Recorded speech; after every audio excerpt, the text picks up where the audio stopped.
We also use REDCap to collect patient data, and that's done within the data project.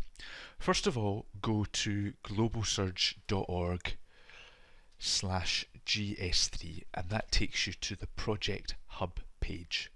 From here, as I'm sure you've done already, click on Protocol and Project Documentation.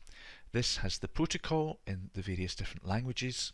As it stands at the moment, we have 7 languages with another 5 to come, and the support documents. In particular, look at the data collection paper form. This is a form which is on 2 sides, which can be used if you prefer to collect patient data onto a bit of paper prior to it being put onto REDCap. It should be used in combination with the data dictionary. The data dictionary is a 2-side bit of paper that only needs to be printed out once, which has a description of all the variables that are required. The data dictionary should be used in combination with the data collection form in order to ensure that all the correct data is recorded. And yes, data is singular. I'm sure people will write in and complain. Back to REDCap and click on the data project. This is the project homepage, and the links required are on the left hand side. If you click record status dashboard, there will be no records there because we haven't collected any yet. In order to first add our first record, we click Add Edit Records. To add a record, click Add New Record, and you will see the 5 different data collection, as they're called, instruments or data collection forms that require to be completed. Details about the patient, about the disease and any neoadjuvant treatment before surgery, details of the operation, the details of the pathology if available, and outcomes and any adjuvant treatment that's planned, treatment after surgery. Let's click on patient. So I have my data collection form, which I've got some of my details on, and I'm going to put some of the details directly into REDCap from the patient notes. So this is a made up patient ID 123456.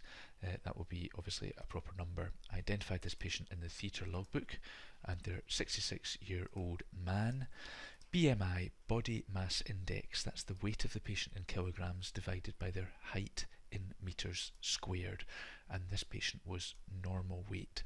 They had undergone recent weight loss. This can be difficult to quantify. If you know the weight, have they lost greater than 10% of their weight? Or if you don't know the weight, have they dropped a clothes size? Are their clothes feeling baggy on them? Have they had to tighten their belt by 2 holes, etc.? Performance status is often used in cancer studies, and the definition of it is at this website here. This patient was fully active. The American Society of Anesthesiology physical status grade has been used in the GlobalSurg projects before, and anaesthetists should be used to identifying patients on the scale of 1 to 5. Just in passing, please never try to use these unknowns. Please always try to get the data. Normal, healthy patient, smoking status, didn't smoke. The patient pathway, how did they present? Well, this man was symptomatic from his weight loss. That's how he presented. He first came to the hospital on the 1st of April he first went to his GP, his family doctor, on the 1st of April, and he lives 10 to 20 kilometres from the hospital. I've completed all the data in that form, so I'm going to mark it complete and hit save and exit. The dot has turned green. It is imperative that for each of your patients, all 5 dots are green. If the dots aren't green, the patient isn't included. If the patient isn't included, then you run the risk of not fulfilling the requirements of the study in terms of inclusion of patients and completeness of data, and your patients will not be included, and you run the risk of not being an author on the studies. all 5 dots must be green. I'll briefly go through the other forms, but just very briefly. This patient had gastric cancer. You can't fill in any of the other forms until you've selected breast, gastric or colorectal cancer, because the rest of the questions depend on that. They did not have an ultrasound scan. He did have a CT scan. He did not have an MRI scan. He did have an upper GI endoscopy, and there was a biopsy. And he has also previously had a laparoscopy and washings to see whether there was any peritoneal disease.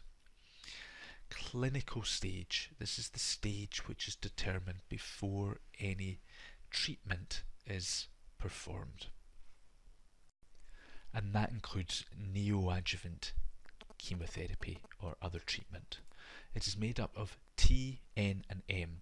T relates to the cancer, N relates to the nodes, and M relates to metastasis. T for this man was a superficial tumour within the body of the stomach.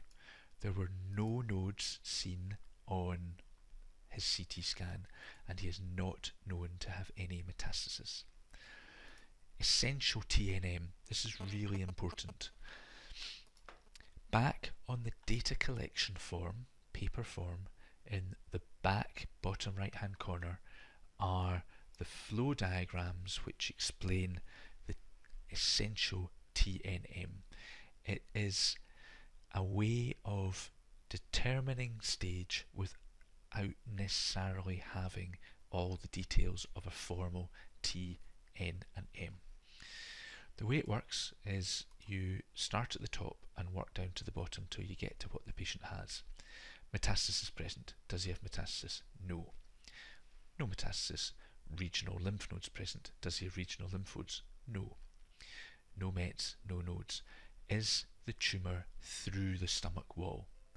No. Next, no mets, no nodes, not through the stomach wall.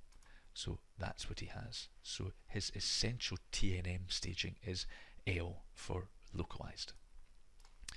So our man is going to have chemotherapy. He's not going to have radiotherapy. And I have completed that page. Second green dot. Operation. I'm just going to be making it up now, so I'm just going to say that he had his operation today. So he was admitted at 8 o'clock this morning and had his operation at 11 o'clock. It was an elective, curative, surgical safety checklist was used.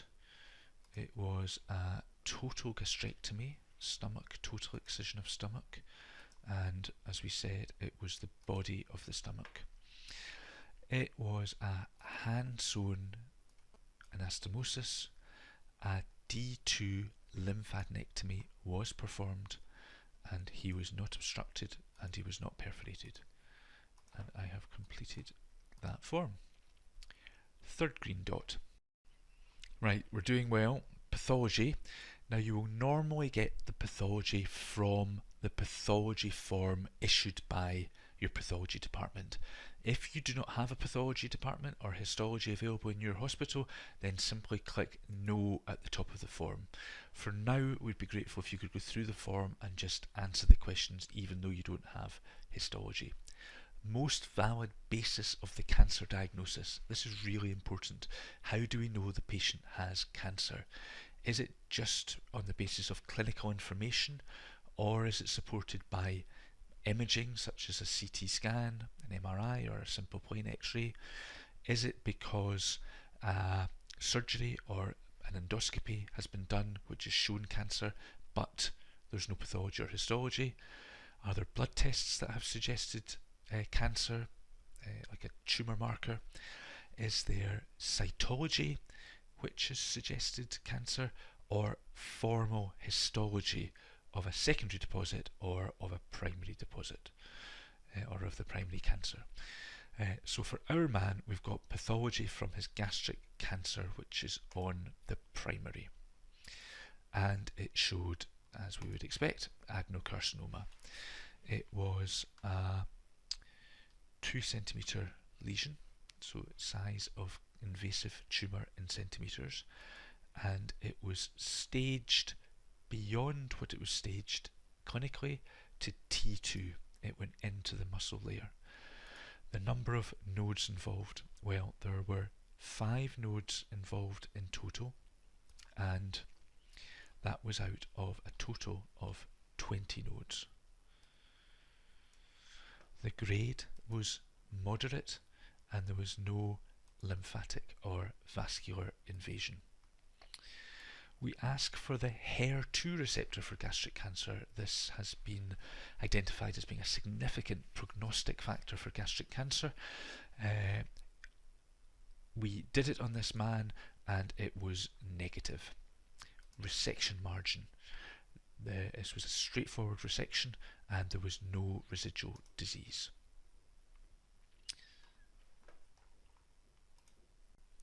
It is expected that every record represents a patient in the study, and we don't think there should be a need to delete any patient records. In fact, we've disabled that for data governance purposes. If a patient has been entered in error, then you can request at the bottom of this form for the records to be removed. This will be fully audited and we wouldn't expect it to have to be used very much.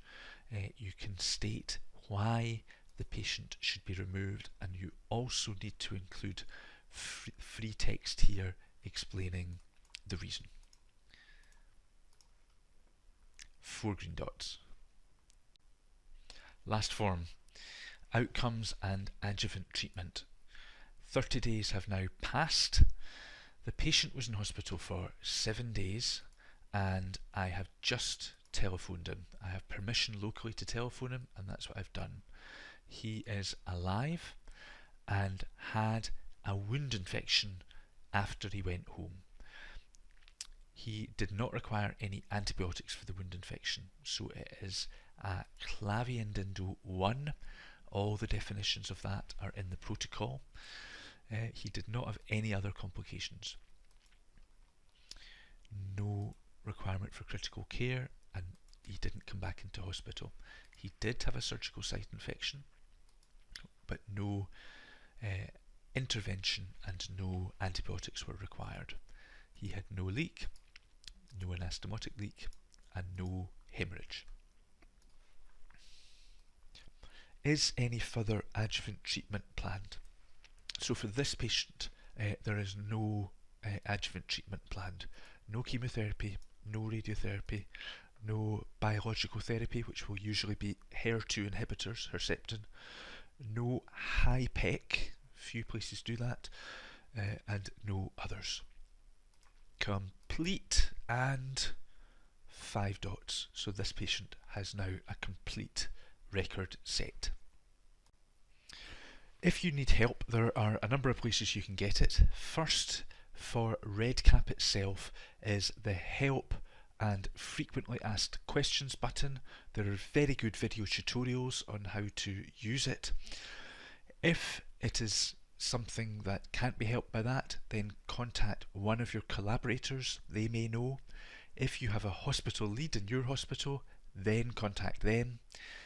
If they don't know, then contact your national lead, and if they don't know, then contact inquiry@globalsurg.org. I hope you found this useful. The best of luck with data collection.